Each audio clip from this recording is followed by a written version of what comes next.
হুম, নবীর একটা আদর্শের কারণে জান্নাতে যাবে। সিরত মানি আদর্শ।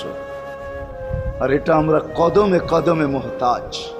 কেননা এই ছোট জীবনটা যদি গ্রহণযোগ্যতা পর্যন্ত পৌঁছাইতে হয় আল্লাহর কাছে, চাই নারী হই, চাই যুবক হই, চাই বৃদ্ধ হই, যেই মানুষই হই না কেন, যেখানেরই হই না কেন, যেই বাসারই হই না কেন, যেই বর্ণেরই হই না কেন, যেই পেশারই হই না কেন, যেই সোসাইটিরই হই না কেন, এই জীবনটাকে যদি গ্রহণযোগ্যতা পর্যন্ত পৌঁছাইতে হয় কার কাছে? দুনিয়াওয়ালাদের কাছে না, মালিকের কাছে, যিনি এক ফোঁটা পানির থেকে অস্তিত্ব দিছেন, যার কাছে আবার আমাদেরকে ফিরা যেতে হবে। পালানের কোনো সুযোগ নাই।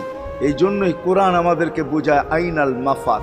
আল্লাহ বলতেছে কোথায় ভাগবে তুমি, বলো কোথায় ভাগবে? কবির কথাই সত্য, যদিও নাকি পালাও তুমি আকাশেতে লাগিয়ে সিঁড়ি, সিঁড়ি লাগাও যদি আকাশ